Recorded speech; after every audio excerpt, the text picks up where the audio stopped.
O Senhor esteja convosco. Ele está no meio de nós. Proclamação do Evangelho de Jesus Cristo segundo João. Glória a vós, Senhor. Naquele tempo, muitos dos discípulos de Jesus que o escutaram disseram: esta palavra é dura. Quem consegue escutá-la? Sabendo que seus discípulos estavam murmurando por causa disso mesmo, Jesus perguntou: isto vos escandaliza? E quando virdes o Filho do Homem subindo para onde estava antes? O Espírito é que dá a vida, a carne não adianta nada. As palavras que vos falei são espírito e vida. Mas entre vós há alguns que não creem. Jesus sabia desde o início quem eram os que não tinham fé e quem havia de entregá-lo. E acrescentou: é por isso que vos disse, ninguém pode vir a mim a não ser que lhe seja concedido pelo Pai. A partir daquele momento, muitos discípulos voltaram atrás e não andavam mais com ele.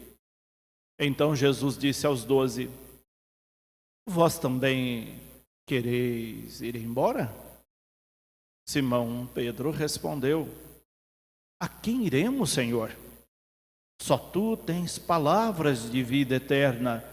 Nós cremos firmemente e reconhecemos que tu és o Santo de Deus. Palavra da salvação. Glória a vós, Senhor. Pode se sentarem. Hoje nós celebramos o nosso 21º domingo do tempo comum. Nós estamos em pleno mês vocacional, o mês em que a igreja toda, todos nós, refletimos sobre o chamado de Deus.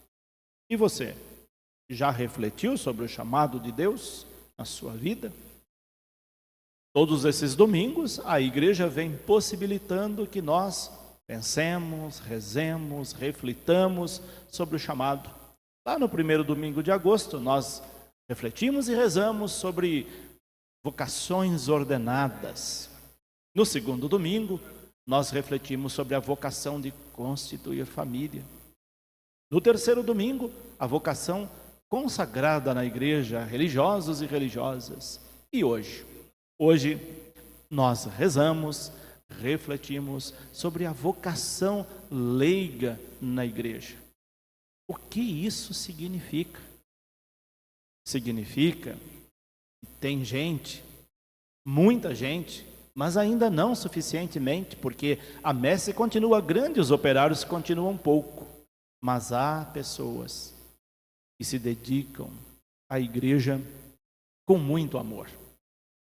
São aqueles que, além do seu trabalho em casa, além do seu trabalho profissional, além de todos os seus afazeres, encontram um tempo para assumir um trabalho na igreja.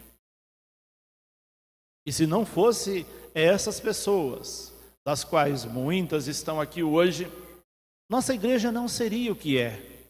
Nossa igreja é bonita, missionária, exatamente porque tem gente missionária nela, tem gente que não mede esforços para deixar essa igreja mais bonita, assumindo trabalhos pastorais na igreja. Então hoje, toda a nossa oração e reflexão se volta para quem tem um trabalho na comunidade. E se você ainda não tem, pense com muito carinho sobre isso. É muito importante. Não pense você que aqueles que ajudam na igreja são pessoas desocupadas. Não são. Geralmente são as pessoas mais ocupadas. Essas acabam se desdobrando nos seus trabalhos. Nós temos aqui na nossa paróquia, em média, mais ou menos 30 e poucas pastorais, serviços, movimentos, grupos, conselhos, associações.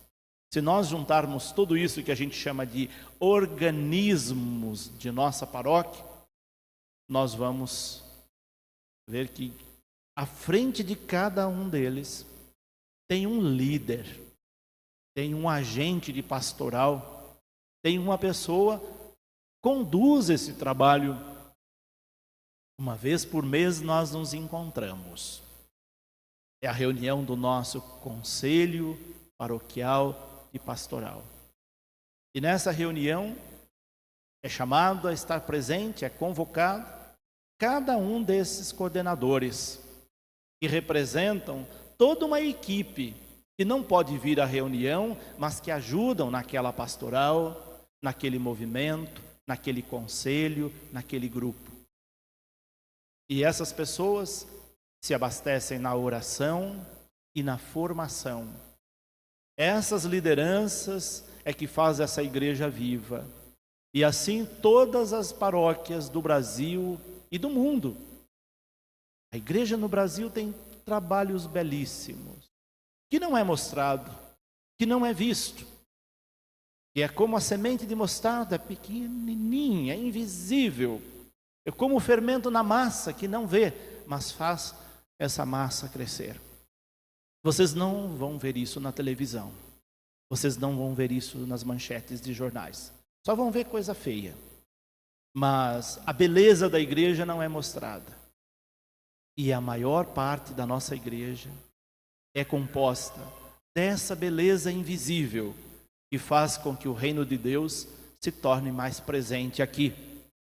Por isso, vocês que assumem um trabalho na igreja têm um valor incomensurável para Deus e para a igreja, porque através da sua dedicação, do seu esforço, o reino de Deus se torna mais presente entre nós. A igreja ficaria muito pobre se não fosse esses trabalhos.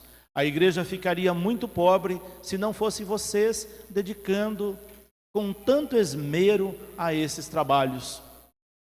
Até para uma celebração dessa acontecer, por trás dos bastidores tem uma equipe que preparou a missa, que preparou os cantos, que prepara a transmissão.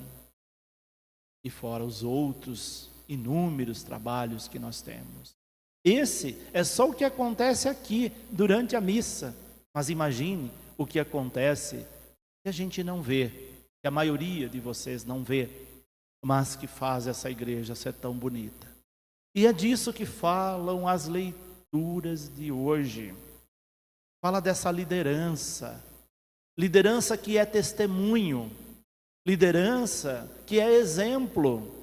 Como nós vimos na primeira leitura, a liderança de Josué. Que líder foi Josué? Assumiu uma missão gigantesca. Assumiu o bastão depois que Moisés o entregou. E qual foi a missão? De dar continuidade na travessia do deserto e entrar com o povo hebreu até a terra prometida. Na igreja acontece algo muito parecido. Depois de um determinado tempo na condução de um trabalho pastoral, aquela liderança, aquele coordenador deixa aquele trabalho para outro e vai assumir um outro trabalho, uma outra missão. Josué fez isso, deu exemplo.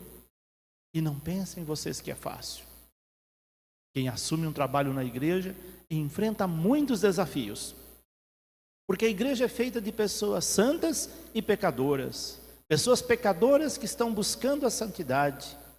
E isso torna algo difícil. Foi assim que aconteceu com Josué. Josué, num dado momento, viu que o povo estava desviando do caminho de Deus. E ele fez uma assembleia. Esse texto de hoje é a convocação de uma assembleia que Josué fez. No final do ano nós vamos ter assembleia aqui na nossa comunidade, como a gente tem todos os anos. Vocês são convidados. Ele convocou essa assembleia e perguntou: temos que chegar num acordo. A que Deus vocês querem servir?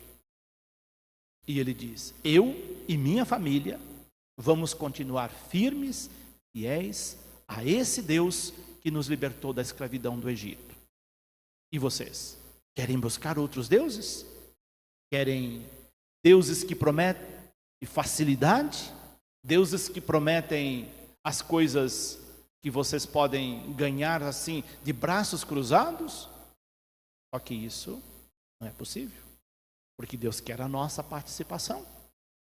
Quando vocês virem promessas de muitas facilidades, desconfie delas. Pode ser uma grande armadilha, pode ser uma fria.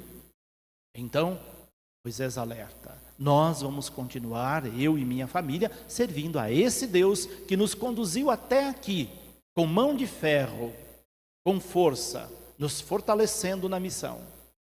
E o exemplo de Josué contagiou os demais. Veja como o exemplo de uma liderança contagia as outras pessoas. Quando um líder fraqueja, quando um líder tropeça, quando um líder não é exemplo, o mau exemplo desse líder desanima os outros. Agora, se o líder é alguém firme na missão, que apesar das dificuldades, mostra sua fé, seu compromisso com Deus, os outros também se animam. E a resposta vem logo em seguida nessa primeira leitura. Nós também queremos servir esse Deus. Nós queremos manter firmes. Nós queremos seguir seu exemplo. Então Josué foi como aquela locomotiva que vai puxando os vagões. E cada agente de pastoral é a mesma coisa. É aquela locomotiva que tem a função de animar, motivar, impulsionar os que vêm atrás, para que o trabalho transcorra em harmonia, em paz e os desafios sejam vencidos. É isso que nós vimos nessa primeira leitura. O exemplo de liderança, já que hoje nós celebramos a vocação de servir na igreja como líder, como agente de pastoral. Só que essa liderança começa dentro de casa. Não é na igreja que nós aprendemos a ser líder. A liderança começa em casa. Se você não é líder em casa, você não vai saber liderar nem na igreja e nem em outro lugar. É o que mostra a carta aos Efésios que nós ouvimos na segunda leitura. São Paulo, nessa carta, pede a solicitude de uns para com os outros dentro de casa. Essa leitura tem uma expressão que muita gente se sente um tanto quanto incomodada com ela. Quando diz que as mulheres têm que ser submissas aos seus maridos. Às vezes a pessoa pega só essa frase isolada e não vê o contexto e não vê o significado da palavra submissão. Se você for buscar a origem dessa palavra lá no grego, ela não significa o mesmo que significa para nós submissão. Submissão para nós significa subalternidade, significa alguém oprimindo um outro alguém. Mas não é isso que São Paulo quer dizer quando ele diz para a mulher ser submissa ao seu marido. Ele diz no sentido de um respeitar o outro, um amar o outro como se fosse a própria carne. Isso vem elucidado depois, logo em seguida. Marido, amem suas esposas, respeitem suas esposas, cuidem de suas esposas como se você estivesse cuidando de você mesmo. Pronto. Já anula aquela expressão submissão que muita gente interpreta como você ficar como um capacho de alguém, e que não é esse o significado da leitura. É o respeito que um deve ter com o outro. O marido é um líder em casa, a mulher também é líder em casa, lideranças distintas que se completam para ser líder na família, ser exemplo na família, como nós vimos durante toda a semana da família, aqui na segunda semana desse mês de agosto. Então essa liderança dentro de casa é muito importante. E como líder, nós seguimos Jesus. E aí vem o evangelho de hoje, que é um evangelho que também nos provoca. Esse evangelho de hoje, João faz questão de mostrar que a palavra de Deus é dura. É dura no sentido que não é moleza seguir Jesus. Quem está achando que é fácil o seguimento, ou não está seguindo de verdade, ou está seguindo equivocadamente, ou não entendeu o que é o seguimento. A dureza da palavra significa a missão de seguir Jesus é algo tremendamente desafiador. Não é para qualquer um, é só para os fortes na fé, os que de fato têm compromisso com Cristo. E Jesus sabia que aquela multidão que o seguia, nem todos estavam cientes desse desafio. E é por isso que ele faz questão de dizer que não quer ninguém seguindo de modo errado. Quando as pessoas ouvem Jesus pregando, dizendo coisas tão fortes, tão contundentes, eles começam a murmurar entre eles, os discípulos. Essa palavra é dura. Quem é que consegue escutar isso? Escutar no sentido, quem consegue viver isso? Ficavam cochichando um com o outro. A palavra de Jesus é muito dura. Se você está vendo um Jesus só doce, suave, apresentando um caminho fácil, cuidado. Tem alguma coisa errada, porque a missão dele vai culminar na cruz e tem muitas pedras pelo caminho. Não é algo fácil. Por isso os discípulos acharam que era difícil seguir Jesus. E Jesus sabia disso. Vocês estão escandalizados? Vocês não viram nada ainda, diz Jesus para eles. Vocês vão ver muitas outras coisas. Só aqueles que de fato forem fiéis a mim vão conseguir perseverar neste segmento. Foi assim no tempo de Jesus, continua ainda hoje. Tem gente que começa um trabalho pastoral, logo, nos primeiros desafios, abandona. Tem aqueles que nem aceitam fazer nenhum trabalho, você convida, sabe que a pessoa tem potencial, tem condição, tem até tempo, mas ela não aceita. Porque ela tem outras prioridades na vida. Até quando nós vamos colocar outras prioridades na nossa vida que não seja Deus, que não seja servir a Deus? Lembram lá, quando Josué disse na primeira leitura, eu e minha família escolhemos servir a Deus. E você e sua família, escolheu servir quem? Pense nisso, nesse final de semana. Pense que você poderia dar uma contribuição gigantesca na igreja, com seus dons, com seu talento, com um pouco do seu tempo. Não precisa ser muito. Pensa o que você poderia ajudar na sua comunidade, pastoralmente. Isso seria tão valioso, tão importante para a nossa igreja, para você e para Deus. A gente não perde nada em servir na igreja. Pelo contrário, nós ganhamos e muito. Ganhamos sentido na nossa vida. Ganhamos satisfação em poder estar fazendo algo para alguém. Fazer o bem faz bem, primeiramente para quem faz o bem e depois para os outros. Pense nisso e pense nessa proposta de hoje.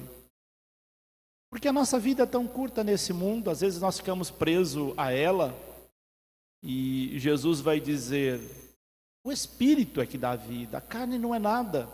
Se nós passarmos por essa vida só pensando nas coisas da carne, quão vazia será a nossa vida no final se nós não termos feito nada para os outros de bom, ajudado de alguma forma.